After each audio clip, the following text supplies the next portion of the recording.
ጭንቀት ከፍርሃት የተለየ ስሜት ነው። ፍርሃት ለእውነተኛ ስጋት ስሜታዊ ምላሽ ተብሎ ሲገለጽ፣ ጭንቀት ግን የወደፊቱን ስጋት በስሜት ማንጸባረቅ ነው። አንዳንድ ሰዎች በየምክንያቱ ይጨነቃሉ። እንደ እውነቱ ከሆነ ግን አብዛኛዎቹ የምንጨነቅባቸው ነገሮች ቀድሞውኑ መሰረት የሌላቸው ናቸው። ለምሳሌነት የሚከተለውን የአንድ ጥናት ውጤት እንመልከት።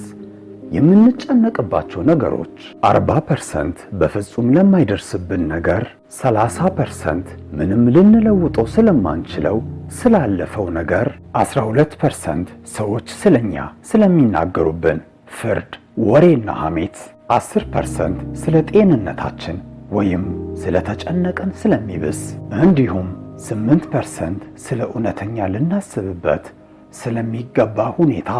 እስቲ እነዚህን የጥናት ውጤቶች በዝርዝር እንመልከታቸው።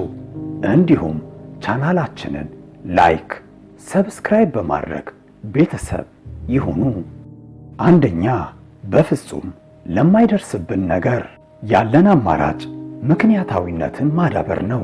ሁኔታው ሊደርስብንና ላይደርስብን የሚችልበት የዕድል መጠን አመዛዝነን ያለመድረሱ ሁኔታ ካመዘነ መጨናነቅን የማቆም ሂደትን መጀመርና እየተዉ መሄድ የግድ ነው። አንዳንድ ሰዎች ግን እንዲሁ ምክንያት ፈልጎ የመጨነቅ ሱስ አለባቸው። ይህ ዝንባሌ የሚመጣው ለረጅም ጊዜ በአጣብቂኝ ሁኔታ ከማሳለፍና ስሜታችን የጭንቀት ሰለባ ሆኖ ከመክረሙ የተነሳ ሊሆን ይችላል። ያም ሆነ ይህ ፍጹም የማይደርስ ነገር ተለይቶ ሊታወቅና ከስሜታችን የደም ዝውውር ውስጥ ሊወገድ ይገባዋል።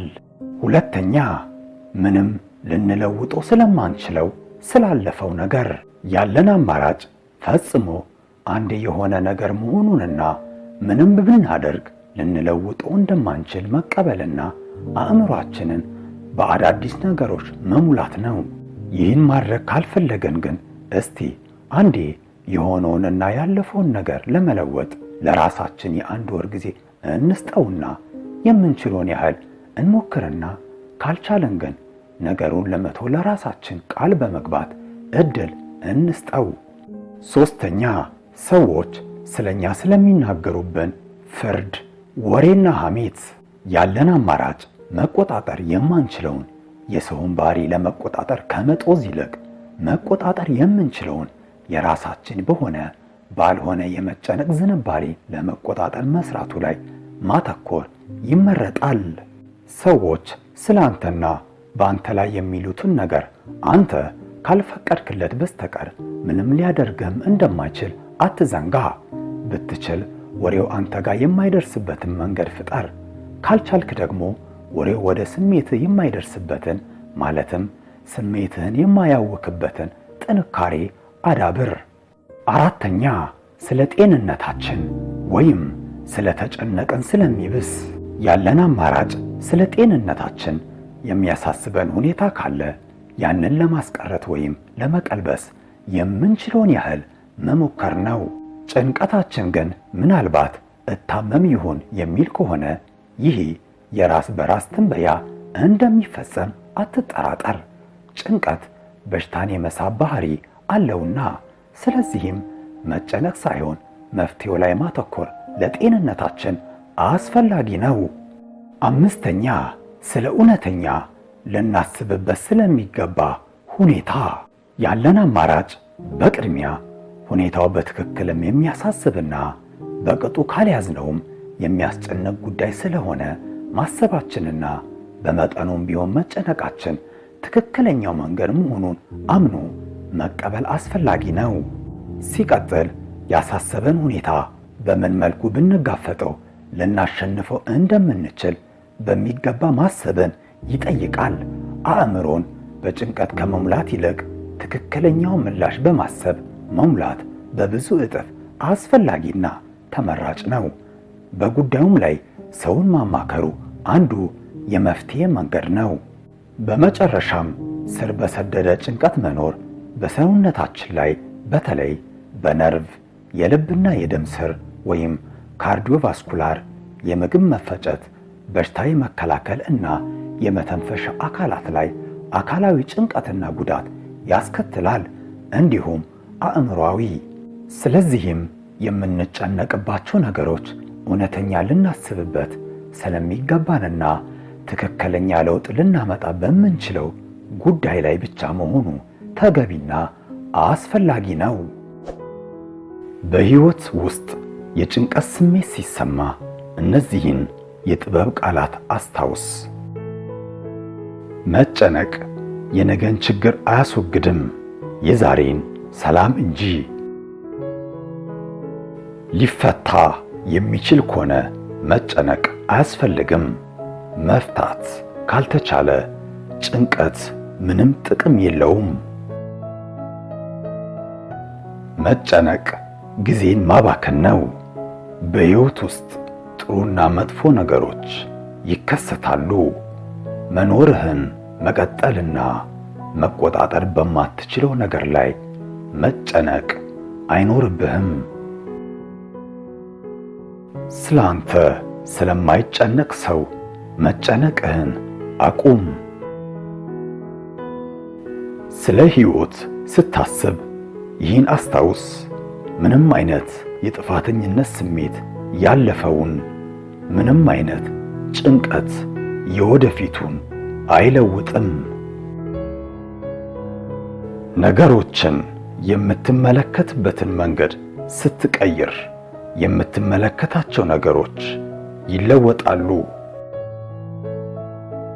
ሌሎች ስላንተ ስለሚያስቡት ነገር ሁልጊዜ የምትጨነቅ ከሆነ ፈጽሞ ደስተኛ አትሆንም። ትናንትናን መለወጥ አትችልም፣ ነገን መቆጣጠር እንደዚያው።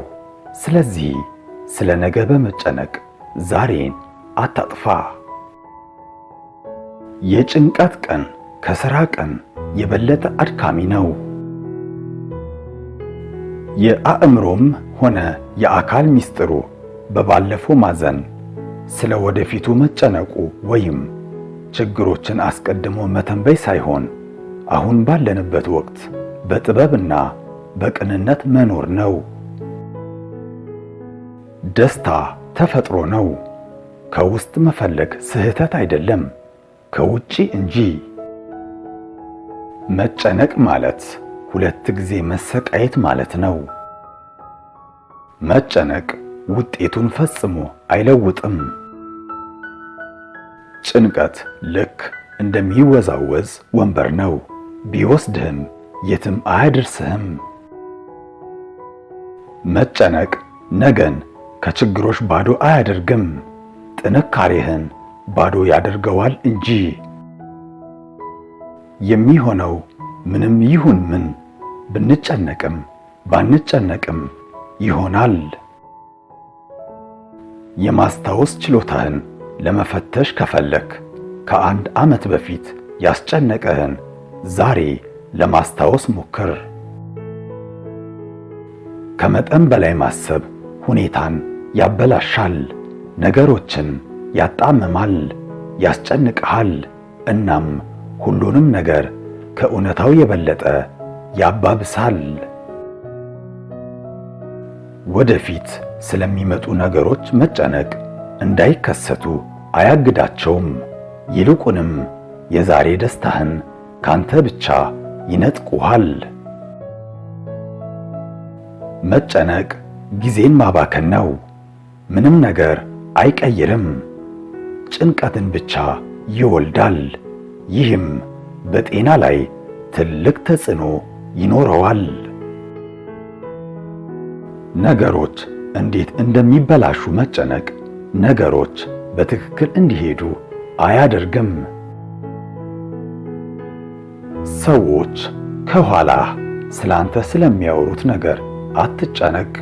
በራሳቸው ሕይወት ውስጥ ያሉ ስህተቶችን ከማስተካከል ይልቅ ከአንተ ሕይወት ውስጥ ስህተቶችን የሚፈልጉ ተራ ሰዎች ናቸው። መጨነቅ ሞኝነት ነው። በጠራራ ፀሐይ ዝናብን በመጠባበቅ ዣንጥላን ይዞ እንደ መራመድ ነው። መጨነቅ መጥፎ ነገር ከመከሰቱ አያግደውም። በጥሩ ነገር እንዳትደሰት ብቻ ያደርግሃል። ለምን ትጨነቃለህ? የምትችለውን ያህል ከሰራ በመጨነቅ የተሻለ አታደርገውም። ጭንቀት ለትንሽ ነገሮች ትልቅ ጥላ ይሰጣል። ጭንቀት ውጥረትን፣ ጸሎት ሰላምን ይሰጣል። አትጨነቅ፣ አብዝተህ ጸልይ። መጨነቅ ማለት እግዚአብሔር ትልቅ ኃያል ወይም በሕይወት ውስጥ እየሆነ ያለውን ነገር ለመንከባከብ እና ለማስተካከል በቂ ፍቅር እንዳለው እንደማታምን ያሳያል። ስህተት ሊፈጠር ስለሚችል መጨነቅህን አቁም እና ትክክል በሆነው ነገር ተደሰት። ጭንቀት የትም አያደርስህም። ጭንቀት፣ ጥርጣሬ፣ ፍርሃትና ተስፋ መቁረጥ ቀስ በቀስ ወደ መሬት የሚወስዱን ጠላቶቻችን ናቸው። መጨነቅህን ያቆምክበት ቀን የአዲስ ሕይወት የመጀመሪያ ቀን ይሆናል። አንድ የጭንቀት ቀን ከአንድ ሳምንት ሥራ የበለጠ አድካሚ ነው። ስለ ችግሩ ፈጽሞ አልጨነቅም፣ ስለ መፍትሄው እጨነቃለሁ እንጂ። ውጤታቸውን ስለምቆጣጠራቸው ነገሮች ላይ ብቻ ለመጨነቅ እሞክራለሁ። ጭንቀት ከህመም ይልቅ ብዙ ሰዎችን የሚገድልበት ምክንያት ከህመሙ ይልቅ ብዙ ሰዎች ስለሚጨነቁ ነው። ምንም አይነት ጸጸት ያለፈውን፣ ምንም አይነት ጭንቀት የወደፊቱን አይለውጥም። መጨነቅ ጊዜ ማባከን ነው። ምንም ነገር አይለውጥም። አእምሮህን ያበላሻል፣ ደስታህን ይሰርቃል። 99% የሚሆነው የምትጨነቅባቸው ነገሮች በፍጹም አይከሰቱም። መጨነቅ ማለት የማትፈልገውን ነገር ለመፍጠር ያለ አግባብ ምናብህን መጠቀም ነው። የምትጨነቅባቸው አብዛኛዎቹ ነገሮች በጭራሽ አልተከሰቱም፣ አይከሰቱምም። ከዛሬው ቪዲዮ ትልቅ ቁም ነገር እንደተማራችሁ ተስፋ በማድረግ ያላችሁን ሐሳብ፣ አስተያየት በኮመንት ሰክሽን ላይ አካፍሉን። ስለተከታተላችሁ እያመሰገንኩኝ በቀጣዩ ቪዲዮ እስክንገናኝ ድረስ በያላችሁበት ሰላማችሁ ይብዛ። በቸር ሰንብቱልኝ።